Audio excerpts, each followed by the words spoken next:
पडदा उघडला जातो, रंगमंचावर प्रकाश येतो, पार्श्वसंगीत सुरू होतं, रेखीव नेपथ्यासमोर काही कलाकार स्टेजवर येतात.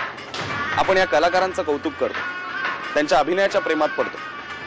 पण त्यांचा पोशाख शिवणारी बोटं, त्यांचे चेहरे रंगवणारी बोटं, रेखीव नेपथ्य साकारणारी बोटं यांची आठवण आपल्याला क्वचितच होते. नाटक हे एक टीमवर्क आहे. ते कुठल्या एका व्यक्तीमुळे यशस्वी होत नाही, त्याच्या मागे अनेकांची मेहनत लागलेली असते. अशाच या पडद्यामागच्या कलाकारांचा कृतज्ञतापूर्ण सत्कार आम्ही नाट्यप्रेमी या संस्थेने नुकताच पार पाडला.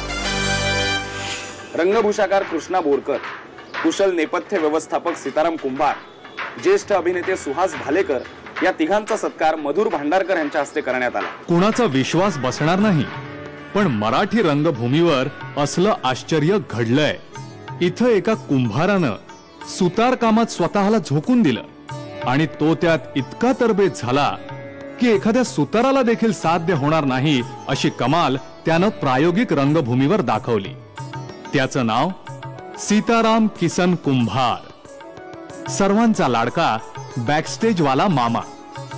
गेली 35 वर्ष आविष्कारच्या प्रायोगिक नाटकांचे प्रयोगागणिक सेट लावणारा सीताराम कुंभार.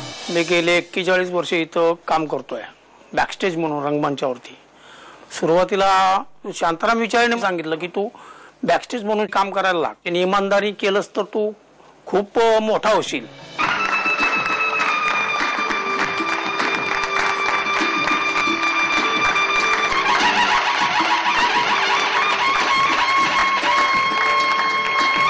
रंगभूषेबद्दल समीक्षकांना लिहित करण्याचा चमत्कार घडविणारे, रंगभूषेबद्दल टाळी मिळवणारे, रंगांचा अनभिषिक्त सम्राट म्हणजे वयाच्या 11व्या वर्षापासून गेली 67 वर्ष नटांना रंगविणारे कृष्णा बोरकर.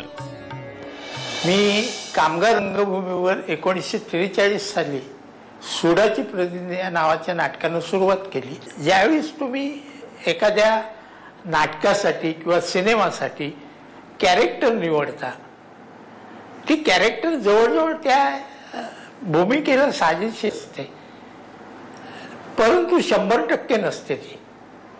तर त्याच्यात किती टक्के कमी आहे तेवढे भरून काढणे म्हणजे टू मेकअप.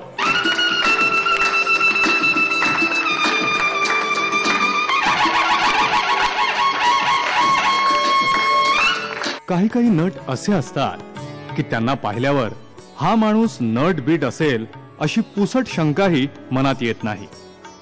हा माणूस नाट्य व्यवसायात असलाच तर पडद्यामागचा कामगार असेल असंच मत या लोकांच्या बाबतीत होण्याची शक्यता जास्त. पण हाच येडा गबाळा माणूस रंगभूमीवर जेव्हा एखाद्या आव्हानात्मक भूमिकेत दिसतो तेव्हा आपण जातीचे कलावंत असल्याचा एक सुखद धक्का प्रेक्षकांना देऊन जातो. सुहास भालेकर हे अशाच कलावंतांपैकी एक आहे. वडिलांच्या शिक्षणावर जोर होता, त्या शाळा हायस्कूल हे चालूच होतं, पण माझं लक्ष मात्र सिनेमाकडे होतं, या नाटकांकडे होतं.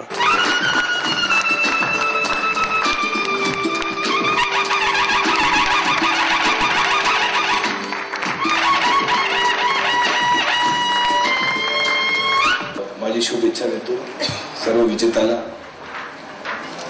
खास करून रंगमंचाचे लोकांना की बॅकस्टेज असतात ते लोकांना एवढं इम्पॉर्टन्स मिळत नाही. आशिषला थँक्यू सो मच, एवढा मोठा कार्यक्रममध्ये मला बोलवला तुम्ही. I am very proud. मोठा मोठा दिवस आहे माझ्यासाठी की एवढे सिनियर लोकांना मी ऑनर आहे. Thank you so much. बॅकस्टेजचे बॅकबोन समजल्या जाणाऱ्या या कलाकारांची आठवण त्या निमित्ताने झाली आणि त्यांचा सन्मानपूर्वक सत्कार करण्यात आला. ही खरंच गौरवाची बाब. झी मराठीकडून आणि हाऊसफुलच्या पूर्ण टीमकडून या कलाकारांना मनपूर्वक शुभेच्छा.